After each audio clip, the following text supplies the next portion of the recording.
कुंती मैया ने कहा विपदः सन्तु नः शाश्वत यत्र तत्र जगत गुरु। हे भगवान, यदि आप प्रसन्न हो तो मुझे विपत्ति दे दो। क्या दे दो? सारे संसार की विपत्ति मुझे दे दो, क्योंकि मैं जानती हूँ कि विपत्ति में आपकी याद आती है, और जिस विपत्ति में भगवान की याद आए तो वो विपत्ति विपत्ति नहीं, भगवान को भूल जाना ही सबसे बड़ी विपत्ति। भगवान से दूर हो जाना ही सबसे बड़ी विपत्ति है।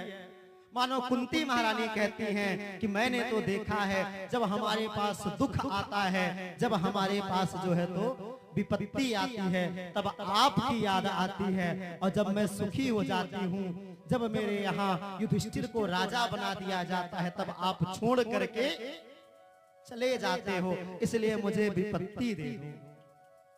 अब भगवान के पास तो विपत्ति है ही नहीं, भगवान के पास क्या है?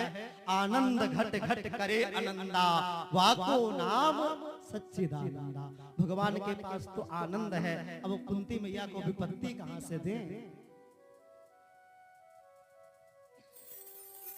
मानो, क्योंकि देखो, यदि कोई आपको आनंद किसके पास है?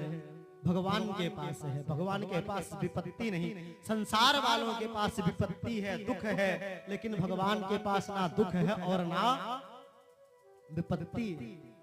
इसीलिए तो जब विपत्ति आती है तब हमें भगवान की याद आती है। और तुलसी बाबा भी तो कहते हैं, हनुमान जी भी कहते हैं, कह हनुमंत विपत प्रभु सोई, जब तब सुमिरन भजन न होई। जब भगवान का हम भजन नहीं करते, भगवान की कथा नहीं सुनते, तभी हमारे जीवन में विपत्ति का आगमन हो जाता है।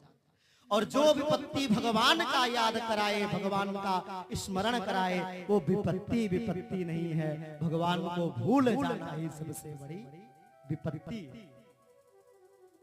मानो आज कुंती मैया ने बड़ा सुंदर भाव दिया है, भगवान फिर रुक जाते हैं।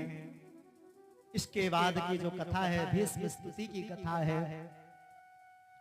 मानो भीष्म स्तुति में भगवान ने आज, वो जब कुरुक्षेत्र का मैदान था, सारे लोग मारे गए थे, भीष्म बाणों की सैया पर, उन्हें इच्छा मृत्यु का वरदान प्राप्त था।